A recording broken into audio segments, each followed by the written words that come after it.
नमस्कार दोस्तों, स्वागत है आपका आज के मुख्य समाचार में, जिसमें सबसे पहली और बड़ी खबर में आपको बताएंगे कि लालू यादव बनाएंगे बिहार में सरकार। इसी के साथ दूसरी बड़ी खबर में जिक्र होगा कि नीतीश सरकार के मंत्रियों के संपत्ति ब्यौरे पर राजद का निशाना, कहा इतनी कमाई कहां से आई। और तीसरी बड़ी खबर में आपको बताएंगे कि सुभाष चंद्र बोस की 125वीं जयंती से पहले बंगाल की राजनीति में भाजपा के खिलाफ नए समीकरण के संकेत।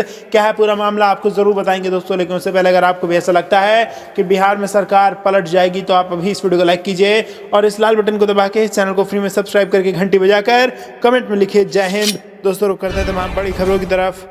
लालू यादव बनाएंगे बिहार में सरकार। जी हां दोस्तों, बिहार में जेडीयू और बीजेपी के बीच दरार क्या आई कि आरजेडी ने पूरी तरह से मोर्चा संभाल लिया और वो नीतीश कुमार को अपने पाले में लाने की कोशिशें कर सरकार बनाने में जुड़ गई। आरजेडी की इस जदोजहद के बीच सवाल उठता है कि सत्ता परिवर्तन का खेल क्या तेजस्वी की रणनीति है या फिर लालू यादव एक बार फिर सूबे की सियासत को हिलाकर आरजेडी की लालटेन को जलाने के लिए दम भर रहे हैं। बिहार विधानसभा चुनाव में तेजस्वी ने इस कदर तेज दिखाया कि बीजेपी और जेडीयू गठबंधन को कड़ी टक्कर दे डाली और अब जब बीजेपी और जेडीयू की दरार को बढ़ाकर सरकार बनाने का मौका मिला तो लालू यादव एक्टिव मोड में आ गए हैं। सूत्रों के हवाले से कहा जा रहा है कि रांची के रिम्स का पेंग वार्ड एक बार फिर सत्ता समीकरण का केंद्र बन गया है। बिहार के पूर्व मुख्यमंत्री और RJD supremo Lalu Prasad Yadav jail में सक्रिय हो गए हैं। खराब सेहत के बावजूद लालू बिहार में पल पल बदलते राजनीतिक घटनाक्रम पर अपनी पैनी नजर बनाए हुए हैं। पार्टी के रणनीतिकारों से वो लगातार संपर्क में हैं। दिन में करीब 3 से 4 बार बेटे तेजस्वी यादव से बात कर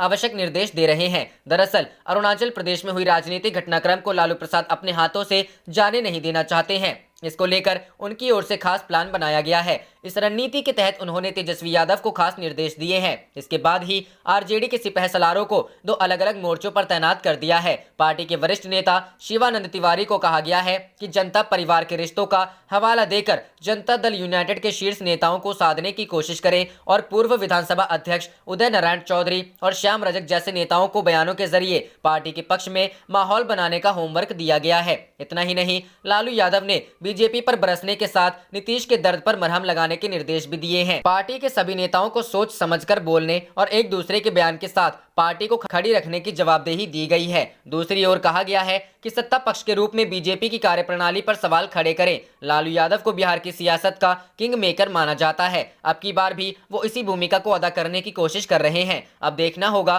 कि क्या बिहार में एक बार फिर बन पाती है नीतीश और लालू की सरकार।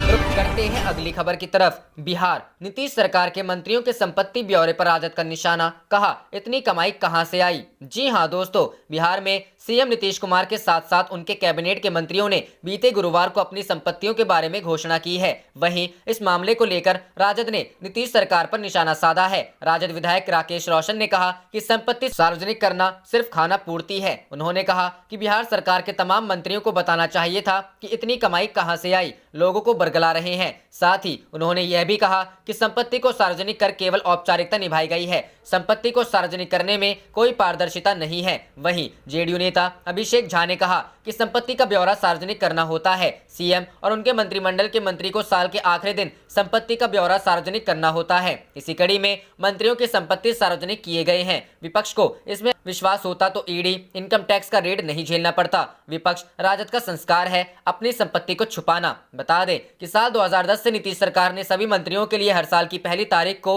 अपनी संपत्ति का ब्यौरा सार्वजनिक करना अनिवार्य कर दिया था। वहीं मंत्रिमंडल सचिवालय विभाग की वेबसाइट में दिए गए अपनी संपत्ति के ब्यौरे के अनुसार सीएम नीतीश कुमार के पास केवल 35,885 रुपए नकद के तौर पर हैं। सीएम नीतीश के बैंक में करीब 34,000 रुपए जमा है, जबकि उनके बेटे निशांत के पास मौजूदा वक्त में 28,297 रुपए नकद है। साथ ही अलग अलग बैंकों में फिक्स्ड या जमा के तौर पर 1 करोड़ रुपए है। वहीं पशुपालन एवं मत्स्य विभाग के मंत्री सहनी के बैंकों में 23 लाख रुपए नकद जमा है, जबकि उनके शेयर में भी 78 लाख रुपए की राशि लगी हुई है। मुकेश सहनी के पास मुंबई में 3 अलग अलग संपत्तियां हैं, जिनकी कीमत 7 करोड़ से ज्यादा की है। रुख करते हैं अगली खबर की तरफ। सुभाष चंद्र बोस की 125वीं जयंती से पहले बंगाल की राजनीति में बीजेपी के खिलाफ नए समीकरण के संकेत, जाने पूरा मामला। जी हां दोस्तों, शिवसेना के मुखपत्र सामना के संपादकीय में पिछले दिनों लिखा गया था कि बीजेपी को हराने के लिए सभी विपक्षी पार्टियों को एक साथ आना जरूरी है। सवाल उठ रहा है कि क्या बंगाल में नेताजी सुभाष चंद्र बोस के नाम को सामने रखकर यही प्रयास शुरू हो रहा है। क्या पहले राम बाद में वाम वाले विस्पर कैंपेन से सीपीएम दूर जा रही है? ये सभी सवाल उठने की वजह है एक कार्यक्रम। ईश्वर चंद्र विद्यासागर, रविंद्रनाथ ठाकुर के नाम पर बंगाल की राजनीति इससे पहले गर्म हो चुकी है। इस बार नेताजी सुभाष चंद्र बोस के नाम पर भी बंगाल की राजनीति आगे बढ़ सकती है, इसका अंदाजा पहले नहीं था। रुख करते हैं अगली खबर की तरफ। राजद को सत्ता में लाने के लिए जेल में कैद लालू प्रसाद यादव ने संभाला मोर्चा। तेजस्वी से कहा, सीएम नीतीश पर हमला मत करो। जी हां दोस्तों, बिहार में सत्ता में आने से बहुत कम अंतर से दूर रह गई राजद अब एक बार फिर से नई मुहिम में जुट गई है। सूत्रों की अगर माने तो अरुणाचल प्रदेश में जेडीयू विधायकों को तोड़कर भाजपा में मिलाने के बाद से पैदा हुई संभावनाओं को राजद प्रमुख लालू प्रसाद यादव अपने हाथों से जाने नहीं देना चाहते हैं। सूत्रों के अनुसार भाजपा के इस भीतरघात से नाराज नीतीश कुमार को महागठबंधन के पाले में करने के लिए खुद लालू प्रसाद यादव ने मोर्चा संभाल लिया है। सूत्रों की माने खराब सेहत के बावजूद लालू प्रसाद यादव बिहार में पल पल बदलते राजनीतिक घटनाक्रम पर अपनी पैनी नजर बनाए हुए हैं। पार्टी के रणनीतिकारों से वे लगातार संपर्क में हैं। दिन में करीब 3 से 4 बार बेटे तेजस्वी यादव से बात कर आवश्यक निर्देश दे रहे हैं। सूत्र बताते हैं कि लालू परिवार के सदस्यों और राजद नेताओं को बिहार के मुख्यमंत्री नीतीश कुमार पर सीधे राजनीतिक हमला करने से परहेज करने को कहा गया है। यही कारण है कि परिवार का कोई भी सदस्य फिलहाल कहीं कुछ नहीं बोल रहा है। पार्टी के सभी नेताओं को सोच समझकर बोलने तथा एक दूसरे के बयान के साथ पार्टी को खड़ी रखने की जवाबदेही दी गई है। ऐसा माना जा रहा है कि नीतीश कुमार को एक बार फिर अपने पाले में करने के लिए लालू प्रसाद यादव यूपीए के कुछ बड़े नेताओं की भी मदद ले रहे हैं। संभव है नीतीश के लिए यूपीए का दरवाजा खोलने संबंधी बयान एनसीपी प्रमुख शरद पवार की तरफ से आए। इस रणनीति पर भी काम हो रहा है। इसको लेकर उनकी ओर से खास प्लान बनाया गया है। सूत्रों के अनुसार एक सोची समझी रणनीति के तहत लालू प्रसाद यादव के द्वारा तेजस्वी यादव को खास निर्देश दिए गए हैं। इसके बाद ही राजद के सिपह सलारों को 2 अलग अलग मोर्चों पर तैनात कर दिया है। पार्टी के वरिष्ठ नेता शिवानंद तिवारी को कहा गया है कि जनता परिवार के रिश्तों का हवाला देकर जेडीयू के शीर्ष नेताओं को साधने की कोशिश करें और पूर्व विधानसभा अध्यक्ष उदय नारायण चौधरी और श्याम रजक जैसे नेताओं को बयानों के जरिए पार्टी के पक्ष में माहौल बनाने का होमवर्क दिया गया है। रुख करते हैं अगली खबर की तरफ। अपने जन्मदिन पर राबड़ी देवी ने भाजपा जेडीयू पर साधा निशाना। जी हां दोस्तों, बिहार की पहली महिला मुख्यमंत्री रही राबड़ी देवी ने शुक्रवार को नए साल 2021 के साथ अपना जन्मदिन भी मनाया। इस मौके पर बड़ी संख्या में पार्टी कार्यकर्ताओं और नेताओं ने उन्हें बधाई दी। सभी को नव वर्ष की शुभकामनाएं देते हुए पूर्व मुख्यमंत्री राबड़ी देवी ने बिहार की जेडीयू भाजपा सरकार पर जमकर हमला बोला। उन्होंने कहा कि इन दोनों के अनैतिक गठबंधन ने बिहार को वर्चस्व की जंग में झोंक दिया है। पत्रकारों से बातचीत करते हुए राबड़ी देवी ने कहा कि बिहार में अपराध, भ्रष्टाचार और बेरोजगारी चरम पर है। उन्होंने कहा कि प्रदेश में पिछले कई दिनों से जूनियर डॉक्टर हड़ताल पर हैं, मरीज परेशान हैं। मुख्यमंत्री नीतीश कुमार पर हमलावर पूर्व मुख्यमंत्री राबड़ी देवी ने कल एक ट्वीट में उन्हें 40 सीटों वाले अनुकंपाई मुख्यमंत्री की संज्ञा दे दी थी। आज उन्होंने कहा कि सीएम घूमने फिरने में मस्त हैं। भाजपा पर सत्ता के लिए कुछ भी कर गुजरने का आरोप लगाते हुए पूर्व मुख्यमंत्री ने कहा कि अरुणाचल प्रदेश में जैसे जेडीयू विधायकों को तोड़ा गया, वैसा ही कुछ बिहार में भी हो सकता है।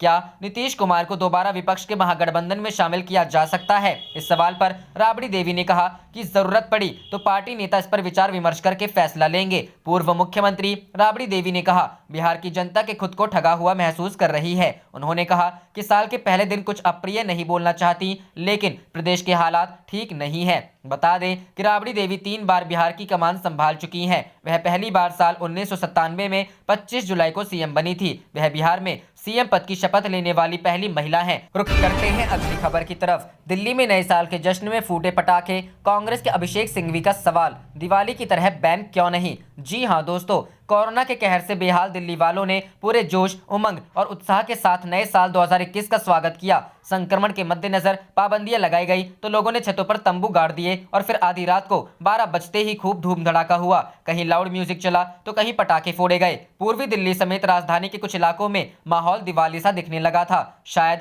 लोगों की मंशा बीते साल भुलाकर बाहें फैलाकर नए साल का वेलकम करने की थी। हालांकि कांग्रेस पार्टी ने राजधानी में नए साल पर पटाखों पर पाबंदी न लगाए जाने पर सवाल उठाए हैं। पार्टी के सांसद और प्रवक्ता अभिषेक मनु सिंघवी ने ट्वीट कर पूछा कि केंद्र और दिल्ली सरकार ने पटाखे फोड़ने पर प्रतिबंध क्यों नहीं लगाया। उन्होंने लिखा, नए साल के पटाखे दिवाली के पटाखों से इतने अलग हैं। दिवाली की तरह केंद्र और दिल्ली सरकार ने इस पर पूरी तरह बैन क्यों नहीं लगाया? ऐसा लगता है कि जैसे दिवाली के बाद दिल्ली स्वच्छ हवा का स्वर्ग बन गई हो। सिंघवी की यह बात कहते ही ट्विटर पर लोगों की प्रतिक्रियाएं भी आने लगी। एक ट्विटर यूजर ने लिखा, पटाखे उद्योग में काम कर रहे कर्मचारियों का क्या होगा? क्या उन्हें भी सरकार को अपनी बात बताने के लिए सड़कों पर और जाम लगाना होगा। एक अन्य यूजर विलास धोलम 1 ने लिखा कि एक पढ़े लिखे अधिवक्ता कैसी बेकार बात कर रहे हैं। नए साल पर पटाखे 5 से 15 मिनट तक ही जलाए जाते हैं, भले ही लोग किसी भी धर्म को मानने वाले हों, जबकि दिवाली पर एक धर्म के लोगों द्वारा पटाखे कम से कम 3 दिनों तक फोड़े जाते हैं। हालांकि कुछ लोगों ने अभिषेक सिंघवी की बातों का समर्थन भी किया। सैकड़ों लोगों ने उनके ट्वीट को लाइक किया है। आप देख रहे थे आपका अपना चैनल जय हिंद जय भारत।